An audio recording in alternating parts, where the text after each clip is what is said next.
Hello! What's up mga idol? So ngayon, panibagong tatuan at kagwapuhan na naman tayo mga idols, no? So ngayon, kung nakikita nyo, nag-stencil tayo dyan. So manual yung ginamit natin kasi nahirapan ako sa ating thermal printer, no? So kaya manual lang muna. So yan, siyempre natapos na tayo dyan. At ididikit na natin dyan mga idol. Siyempre sa forearm to ilalagay ng ating client na nanggaling pa ng napakalayong lugar mga idol. So syempre repeated client natin to. So you know, si Boss Idol Christian mga idol. So ilang beses nang balik to, ilang beses niya nang balik, no? Na siguro mga basta hindi na mabilang mga idol. So yun, basta abangan nyo mga idol kung makakayanan niya ba to. So yun, at syempre shoutout pa rin sa ating sponsor Big Waps Cartridges at saka sa Brown C. At hindi naman mawawala yung ating nagpapa-shoutout mga idol, no? So syempre unahin na natin dito si Emil Alo, pa-shoutout post from Cuyo, Palawan. So shoutout sa lahat ng taga Cuyo, Palawan, lalo na ni Idol Emil Alu. At ni Jonard Pinaflor, shout out Boss Lodi. Shout out na kita, Idol Jonard Pinaflor. At ni Ryan, pa shout out Idol Usami City. Shout out sa lahat ng taga Usami City, lalo na ni Ryan.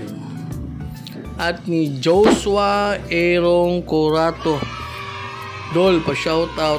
Shoutout na kita Idol Joshua Erong Corato. So solid supporters ko to mga idol kasi palagi itong nagsishare sa aking mga video. So salamat idol.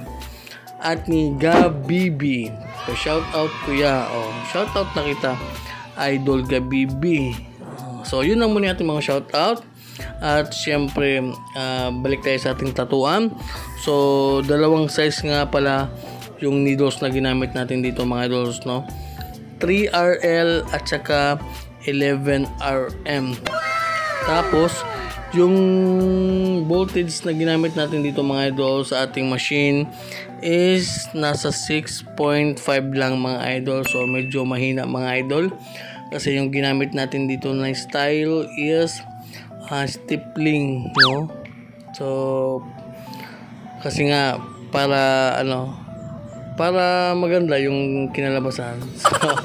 So dyan mga idol, nag-highlights na tayo. You know, dahan-dahan lang tayo sa pag-highlights. So pakunti-kunti lang mga idol. Kasi kapag nasobraan yan sa highlights, parang pangit na din tingnan mga idol. At hindi na siya realism kung titingnan. So yun, kaya pakunti-kunti lang mga idol. Tapos yung ginamit nating dyan is 3RL mga idol size, no, ng needles. You know, talagang nakita na yung mukha ni ma'am. So yung pinatato nga pala ni idol is yung kanyang wife.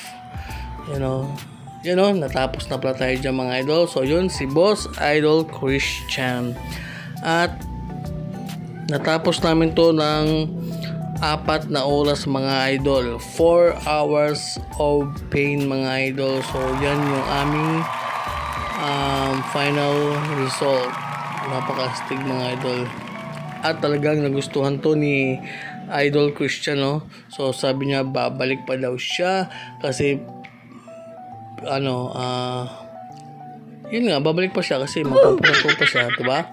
So yun mga idol, kung umabot ka hanggang dito, so don't forget to like, comment, and share.